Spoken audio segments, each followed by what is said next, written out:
Hello students, আগের already তোমাদের Ray Martin প্রশ্নবিদ্যা ভৌতবিজ্ঞানের 4টে school করে দিয়েছি। দেখো এটা মডেল নম্বর 5। একের দাগের 1 কি বলেছে, ওজোন মণ্ডলের ঊর্ধ্বসীমাকে কি বলে? দেখো ওজোন মণ্ডলের উপরে আছে কি স্ট্র্যাটোপজ, কারণ ওজোন মণ্ডলটাই কোন স্তরে আছে? স্ট্র্যাটোস্ফিয়ারে, তাহলে স্ট্র্যাটোস্ফিয়ারের উপরের স্তর কী হবে? স্ট্র্যাটোপজ। একটি আদর্শ গ্যাসের প্রতি একক আয়তনে মোল সংখ্যা কত? দেখো আদর্শ গ্যাসের সমীকরণ কী হয়? পিভি সমান এনআরটি। তাহলে এন বাই ভি সমান কী হবে? P by RT. এবার এটাই এন বাই ভিকে কী বলা হবে? প্রতি একক আয়তন। তাহলে মোল সংখ্যা কত বেরোলো? P by RT. তাহলে সঠিক উত্তর কী হবে? ডিটটা পি বাই আরটি। 1-3 কী বলেছে, বিবর্ধক কাচের 0.1 মিটার দূরে রাখা বস্তুর প্রতিবিম্ব 40 সেমি দূরে পাওয়া গেল, বিবর্ধন কত? দেখো 0.1 মিটারকে সেমিতে করে নেব, তাহলে কি হবে? 10 সেমি। এবার বিবর্ধন সমান কী হয়? প্রতিবিম্ব দূরত্ব বাই বস্তুর দূরত্ব। তাহলে 40/10 করলে সমান কত বেরোবে কাটাকাটি করে? 4। তাহলে বিবর্ধন হবে 4। আলোর বর্ণ নির্ভর করে যার ওপর, তা হলো আলোর তরঙ্গ দৈর্ঘ্য। Option B. লঘু থেকে ঘন মাধ্যমে প্রতিসরণে একবর্ণী আলোর তরঙ্গ দৈর্ঘ্য কী হবে? কমবে। ঠিক আছে, লঘু থেকে ঘন মাধ্যমে তরঙ্গ দৈর্ঘ্য কমবে। নিম্নোক্ত কোনটি পর্যায় সারণীতে শ্রেণী বরাবর অপরিবর্তিত থাকে? দেখো শ্রেণী বরাবর গেলে বহিস্থ কক্ষের যে ইলেকট্রন একই থাকে, তাই জন্য উত্তর হবে যোজ্যতা ইলেকট্রনের সংখ্যা। প্রদত্ত কোনটি দ্রবীভূত বা গলিত অবস্থায় তড়িৎ পরিবহন করে না?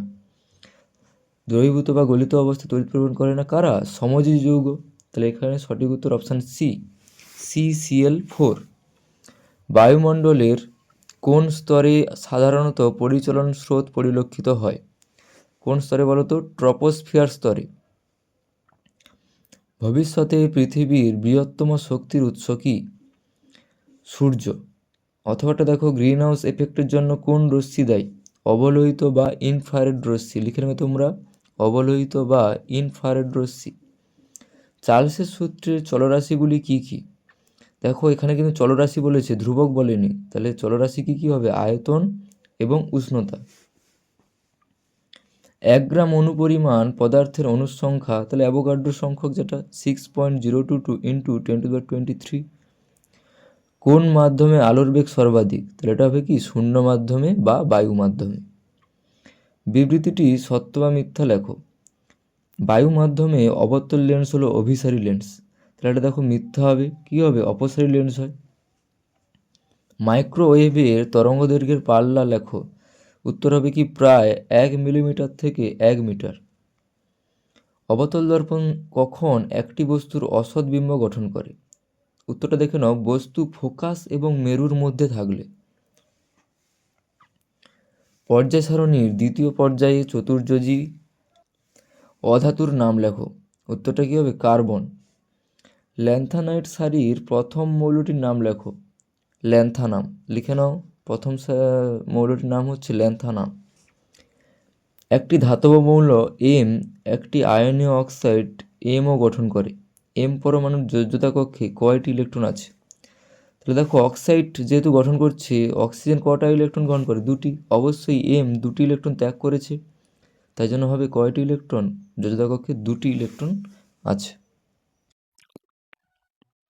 3-1 দেখো, কোনো জ্বালানির স্থাপন মূল্য বলতে কি বোঝায়? সৌরকোষে ব্যবহৃত অর্ধপরিবাহীটির নাম কি? কোনো পদার্থের একক ভরের সম্পূর্ণ দহনে যে পরিমাণ তাপ শক্তি উৎপন্ন হয় তাকে ওই পদার্থের তাপন মূল্য বা ক্যালোরিফিক ভ্যালু বলে। সৌরকোষে ব্যবহৃত অর্ধপরিবাহীটির নাম হলো সিলিকন। 3-2 দেখো, কোনো গ্যাস ভর্তি বেলুন ক্রমশ উপর দিকে উঠলে তার আয়তন বেড়ে যায় কেন? কোনো গ্যাস ভর্তি বেলুন ক্রমশ উপর দিকে উঠলে তার আয়তন বেড়ে যায় কারণ ওপর দিকে বায়ুমণ্ডলের চাপ ক্রমশ কমতে থাকে। বয়েলের সূত্রানুসারে নির্দিষ্ট উষ্ণতায় নির্দিষ্ট ভরের গ্যাসের চাপ কমলে আয়তন বাড়ে। তাই বেলুনের ভিতরের গ্যাসের চাপ বাইরের চাপের চেয়ে বেশি হয় বেলুনটি প্রসারিত হয় এবং তার আয়তন বেড়ে যায়। অথবাটা কি আছে, আবদ্ধ ঘরে ধূপ জ্বালালে তা ঘরের সর্বত্র ছড়িয়ে পড়ে কেন? দেখো কি উত্তর দেখে নাও।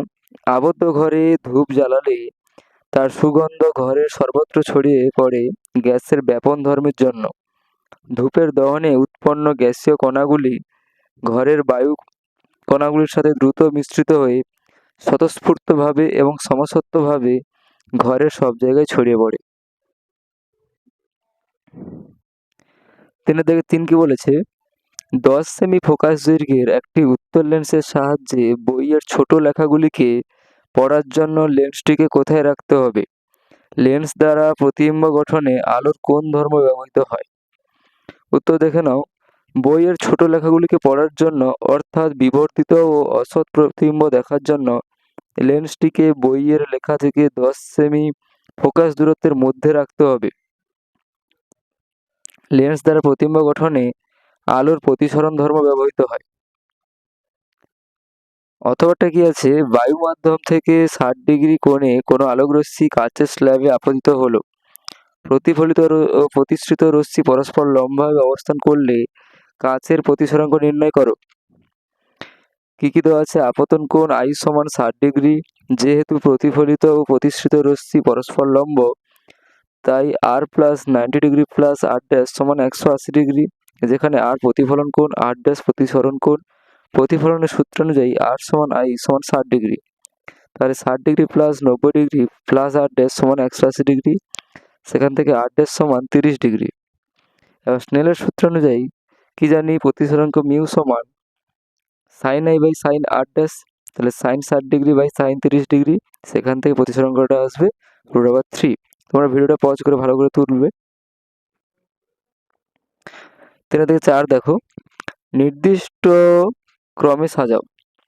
অ্যালুমিনিয়াম, অক্সিজেন, ফ্লোরিন, ক্লোরিন ক্রমহ্রাসমান জারণ ক্ষমতা অনুসারে। তাহলে ক্রমহ্রাসমান জারণ ক্ষমতা অনুসারে উত্তরটা কী হবে? F, Cl, O, Al। Fluorine হলো সবচেয়ে শক্তিশালী জারক আর অ্যালুমিনিয়াম হচ্ছে সবচেয়ে দুর্বল জারক। বিয়েরটা কি আছে? BeNaArS। তাহলে পারমাণবিক ব্যাসার্ধের ক্রমবর্ধমান অনুসারে কি হবে? Ar, B, S, Na। Argon নিষ্ক্রিয় গ্যাস হওয়ায় এর ভ্যান ডার ওয়ালস ব্যাসার্ধ ধরা হয়, যা তুলনামূলকভাবে বড়। তবে সাধারণত সমযোজী বা ধাতব ব্যাসার্ধের ক্রমে নিষ্ক্রিয় গ্যাসকে বাদ দিলে ক্রমটি হয় BsNa। আলোচনা করো। আচ্ছা, তারপরে কি আছে? সমযোজী যৌগের তড়িৎ পরিবাহিতা ধর্ম সম্পর্কে আলোচনা করো। দেখো, সমযোজী যৌগগুলো সাধারণত গলিত বা দ্রবীভূত অবস্থায় তড়িৎ পরিবহন করে না, কারণ সমযোজী বন্ধনে আবদ্ধ অণুগুলির মধ্যে কোনো আয়ন বা মুক্ত ইলেকট্রন থাকে না, যা তড়িৎ পরিবহনে সক্ষম। অথবা কি আছে? CH3Cl3 লুইস ডট অঙ্কন করো। তো লুইস ডটটা দেখে নাও। এখানে সিটা কেন্দ্রীয় অণু এবং তার চারপাশে 3টি ক্লোরিন এবং একটা হাইড্রোজেন আছে। ঠিক করে তুলে নেবে তোমরা। 3 থেকে 6 দেখো, সংশ্লিষ্ট মৌল এবং তাদের ক্লোরাইড যৌগের সংকেত কী হবে? ক্লোরাইড যৌগের সংকেত NaCl হবে, আর সি এর ক্ষেত্রে CCl4 হবে। আচ্ছা, ক্লোরাইডের যৌগ উপস্থিত বন্ধনের প্রকৃতি কী হবে? তাহলে NaCl হচ্ছে কি? তড়িৎযোজী বা আয়নীয় যৌগ বা আয়নীয় বন্ধন, আর CCl4 হচ্ছে সমযোজী বন্ধন। গ্রুপ ডি দেখো, 4 থেকে 1, একটি গ্যাসের মধ্যে কিছু ধূলিকণা রয়েছে। উষ্ণতা স্থির রেখে চাপ দ্বিগুণ করলে ধূলিকণা সহ গ্যাসের আয়তন 1000 ml থেকে কমে 501.25 ml হয়। ধূলিকণার সামগ্রিক আয়তন কত? দেখে নাও স্টেপ বাই স্টেপ। ধরা যাক ধূলিকণার সামগ্রিক আয়তন VD। গ্যাসের প্রকৃত প্রাথমিক আয়তন V1 সমান 1000 মাইনাস VD ml এবং প্রকৃত অন্তিম আয়তন V2 সমান 501.25 মাইনাস VD ml। প্রাথমিক চাপ P1 সমান P এবং অন্তিম চাপ P2 সমান 2P1। বয়লের সূত্র অনুসারে কি জানি? P1 V1 সমান P2 V2। P into 1000 minus VD সমান 2P ইন্টু 501.25 মাইনাস VD। তাহলে সেখান থেকে ক্যালকুলেশন করে তাহলে ভিডিটা কত এসেছে 2.5 ml। তোমরা ভিডিওটা পজ করলে ভালো করে তুলবে। আর দেখো এইটা আগেও হয়ে গেছে, এই অঙ্কটা আগেও বোঝানো হয়েছে। অথবাটা দেখো 1 গ্রাম ভরের কোনো গ্যাস 60 ডিগ্রি সি উষ্ণতায় 2 atm চাপে 410 ml আয়তন অধিকার করে, গ্যাসটির মোলার ভর নির্ণয় করো। তাহলে পদার্থ কি কি দেওয়া আছে? ভর m সমান 1 গ্রাম, তাপমাত্রা T সমান 7 ডিগ্রি সি সমান 280 কেলভিন, চাপ P সমান 2 atm, আয়তন V সমান 410 ml সমান 0.410 লিটার, সার্বজনীন গ্যাস ধ্রুবক R সমান 0.082 litre atm kelvin inverse mole inverse. আদর্শ গ্যাস সমীকরণটি হলো পিভি সমান এনআরটি, যেখানে এন হলো মোল সংখ্যা এবং এই এন সমান small M by capital M, যেখানে এম হলো আণবিক ভর। আচ্ছা, এম সমান কি হবে? তাহলে M R T by PV, মান বসিয়ে দেওয়া হয়েছে স্মল এম এর মান 1, আর এর মান বসিয়ে দেওয়া হয়েছে, টি এর মান বসিয়ে দেওয়া হয়েছে বাই পি হচ্ছে 2 এটিএম আর ভিটা হচ্ছে এত লিটার। সেখান থেকে কাটাকাটি করে কত আসবে? এম সমান 28 গ্রাম পার মোল। তাহলে অতএব গ্যাসটির মোলার ভর 28 গ্রাম পার মোল।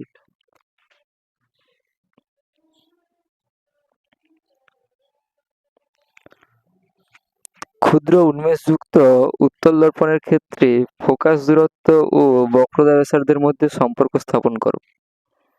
দেখো প্রথমে চিত্রটা এঁকে নেবে। এক্ষেত্রে কি দেখো M1P M2 হচ্ছে একটি উত্তল দর্পণ, CFP যথাক্রমে উত্তল দর্পণটির বক্রতা কেন্দ্র, ফোকাস ও মেরু, PC সমান বক্রতা ব্যাসার্ধ সমান R এবং PF সমান ফোকাস দূরত্ব সমান F। প্রধান অক্ষের সমান্তরাল AB রশ্মিটি দর্পণের B বিন্দুতে আপতিত হয়ে প্রতিফলনের পর ফোকাস বিন্দু F থেকে অপসৃত হচ্ছে বলে মনে হয়। CB যোগ করা হলো এবং CBটা হচ্ছে বক্রতা ব্যাসার্ধ। প্রতিফলনের নিয়ম অনুযায়ী ABN আপতন কোণ সমান DBN প্রতিফলন কোণ সমান CBF বিপ্রতিভ কোণ। আবার AB সমান্তরাল PC এবং CBN ছেদক, তাই কোণ ABN সমান কোণ FCB এর অনুরূপ কোণ। অতএব CBF সমান কোণ FCB। সুতরাং দেখো কোণ সমান হয়ে গেলে বিপরীত বাহুগুলো সমান হয়, FC সমান FB। এবার যেহেতু উপাক্ষীয় রশ্মি তাই P এবং B বিন্দু খুব কাছাকাছি অবস্থিত, অতএব FB সমান PF। সেখান থেকে মান বসিয়ে কি আসবে? R সমান 2F। তাহলে সম্পর্কটা হচ্ছে R সমান 2F। ঠিক আছে, তোমরা সঠিকভাবে তুলবে। 4-3 দেখো, আলোর প্রতিসরণ ও বিচ্ছুরণের মধ্যে দুটি পার্থক্য লেখো। দৃশ্যমান আলোর মধ্যে কোন আলোর বিক্ষেপণ সবচেয়ে বেশি? দেখে নাও দুটি পার্থক্য। সংজ্ঞা কি? প্রতিসরণে আলোক রশ্মি একটি মাধ্যম থেকে অন্য মাধ্যমে প্রবেশ করার সময় গতিপথ পরিবর্তন করে, আর আলোর বিচ্ছুরণে সাদা আলো তার উপাদান বর্ণগুলিতে বিভক্ত হয়ে যায়। মাধ্যম, প্রতিসরণ দুটি ভিন্ন মাধ্যমে ঘটে। বিচ্ছুরণ প্রিজমের মতো নির্দিষ্ট মাধ্যমে বা বায়ুমণ্ডলে আলোর বিচ্ছুরণের মাধ্যমে ঘটে।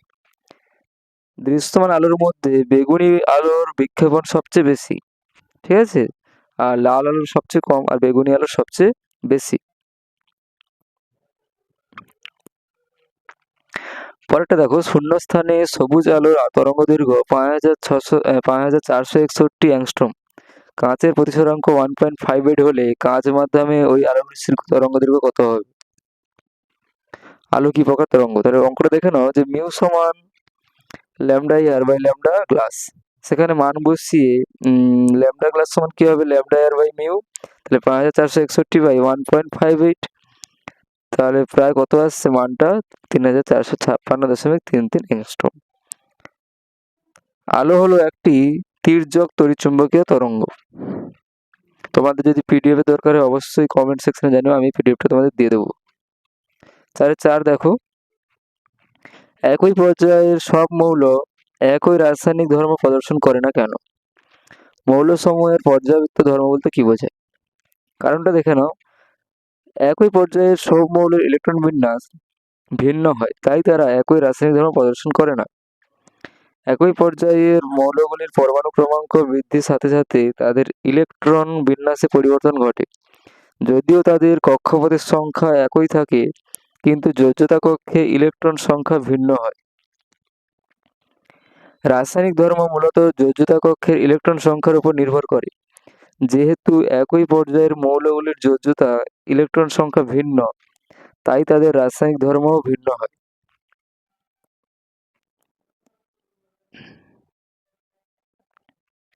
পর্যায় সারণীতে মৌলগুলিকে তাদের ক্রমবর্ধমান পরমাণু ক্রমাঙ্ক অনুসারে সাজালে দেখা যায় যে নির্দিষ্ট সংখ্যক মৌল অন্তর তাদের ভৌত রাসায়নিক ধর্মগুলির পুনরাবৃত্তি ঘটে। মৌলগুলির এই ধরনের ধর্মকে বা যা নির্দিষ্ট ব্যবধানে পুনরাবৃত্ত হয় সেগুলোকে মৌলসমূহের পর্যাবৃত্ত ধর্ম বলে। উদাহরণস্বরূপ যোজ্যতা, পারমাণবিক ব্যাসার্ধ, আয়নীভবন শক্তি। শেষ প্রশ্ন দেখো অথবাটা, সন্ধিগত মৌল কাদের বলা হয়? এদের এরূপ নামকরণের কারণ কি? চ্যালকোজেনের মৌলের নাম লেখো। সন্ধিগত মৌল দেখো দীর্ঘ পর্যায় সারণী 3 থেকে 12 নম্বর পর্যন্ত শ্রেণীতে অবস্থিত মৌলগুলিকে সন্ধিগত মৌল বলে। আচ্ছা, তীব্র ধনাত্মক 1 ও 2 নম্বর গ্রুপের মৌল এবং প্রধানত অপরাধর্মী 13 ও 17 নম্বর গ্রুপের মৌলসমূহের মাঝে এদের অবস্থান বলে এরা সন্ধিগত মৌল নামে পরিচিত। চ্যালকোজেন মৌলগুলো দেখো, চ্যালকোজেন হচ্ছে অক্সিজেন পরিবার, সেগুলো হচ্ছে কি group 16, oxygen, sulphur, selenium, tellurium আর পোলোনিয়াম। ঠিক আছে, তো তোমার যদি ভিডিওটা ভালো লাগে অবশ্যই বন্ধুদের শেয়ার করে দিও, আর কমেন্ট অবশ্যই করবে তোমরা যারা যারা ভিডিও দেখছো, অবশ্যই কমেন্ট সেকশনে জানিও কেমন লাগছে ভিডিও আর কোন কোন স্কুল তোমাদের প্রয়োজন। ঠিক আছে, রাখছি।